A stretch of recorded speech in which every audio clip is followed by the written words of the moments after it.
right, boys, still sick. What's going on? Today, Real Madrid had their first home game at the Santiago Bernabeu, the new Santiago Bernabeu. They redid it. They spent like what, two, three, four, $5 billion to rebuild it.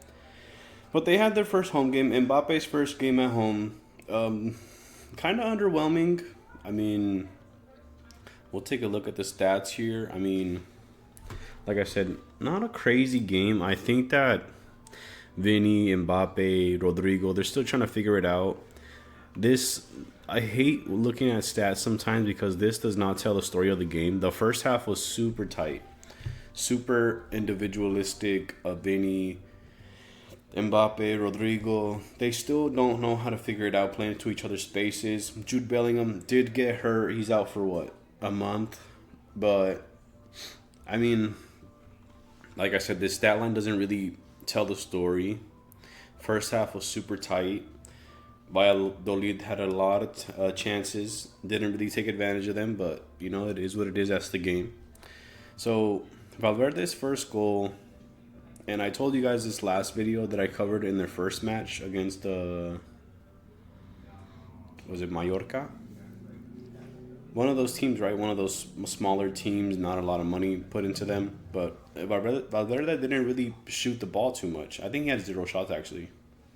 It was a set piece, laid off to him, shot it, went in, great goal. But he really needs to figure out how to play that role of a midfielder. But he does better. There's more success with him when he is shooting the ball. And then Mbappe, Vinny kind of came off. Brahim Diaz came on for Guler. Guler had a great game. I was surprised that he actually started over Brahim. I know that Brahim's obviously frustrated with his role in his minutes, but you know that's a question for Ancelotti to figure out. But Brahim, he plays great. Ceballos had a good game. I really think that Real Madrid will figure it out with the front three when Camavinga comes back in, because Tchouaméni really hasn't done anything. I mean, I don't know what he's doing on the pitch. Obviously, he might be a force to reckon with in terms of like balls in the box or sticking a foot in here and there. But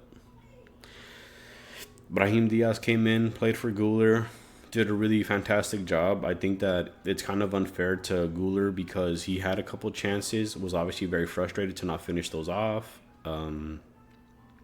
It's really hard to make plays when other players are trying to make plays for themselves, if that makes any sense. So Vinny, for instance, is really trying to put the pressure on, turn up the pace, try to get in front of other people, win one-on-one matchups, and kind of try to give Mbappe an easy goal, which Vinny is really trying really hard to do, is to give Mbappe really easy goals, get that goal assist average per game up. But there was a lot of that. I thought Guler put himself in good positions. He had a couple good shots, a lot of saves from the keeper. Brahim came on, had a fantastic goal, shipped the keeper, and then Endrick came on, and man, that dude is. I'm not gonna say he reminds me of Messi, but he definitely does have that quickness, that short burst of speed off the ball. You know, 1-2 touch, bang, scores a goal. Near post, a weak foot, fantastic goal. A lot of high hopes for Endrick. I'm glad that he got some minutes. Obviously, they were up 2-0. Ancelotti was like, well, go ahead, kid. Go crazy. See what you got going on. So, pass accuracy, I like this a lot, 91%. I mean, you know, you do expect that at home. First game at home. Real Madrid's a very good team at home. They get the job done when they need to at home because of the crowd, obviously. That's kind of the biggest perk of being at home, with the Real Madrid crowd always cheering them on, and they obviously bring in a good away crowd as well, but not like at home, right? So, a lot of takeaways here. I mean, Jude going down for a month really hurts, but it's kind of good timing because it gives Guler an opportunity to get some chances, some appearances here and there, some starts. I do think that Brahim will start next game, but overall, not a great game. Happy about the result, but Mbappe kind of lackluster in his first match. I think people are being hard on him because they're like, well, he's not in the Farmers League. He's not scoring at home. He's not doing what he's supposed to be doing. But, I mean, all you can really ask of the dude is to put other players in positions to to succeed, right? Like he's not always going to be the guy to get the glory.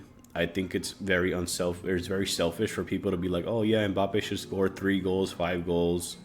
He should be getting a crazy goal assist ratio per game, and it's not what the team's about. The team is about winning, and if you're winning, I don't care how many goals you score. And I'm sure Mbappe thinks the same way. He carried PSG on his back for a very long time, and he's not really in the business to do that anymore. He wants to win. He wants to do whatever it takes to win. If he gets goals, great. If he doesn't, it is what it is, right? As long as they're winning. And obviously, a lot of people are super hypocritical or hypercritical on him because he is Mbappe. He is the best player in the world, arguably. But I mean, I don't really know what people want from him. I think he did great. He didn't play the best game, but he didn't play a bad game. He put people in positions. There were opportunities for, like I said, Guler. He would drag Mark away from him, and he would leave open space for people to play into. Rodrigo missed an opportunity to give an easy tap into Vinny. And there was times where there were opportunities for people to score and get the glory, and they didn't. And some of that is because of Mbappe, right? So those are my thoughts, my comments. If you guys enjoyed the video, leave a like, subscribe, leave a comment on what you thought of the first game at home, and I'll see you guys later.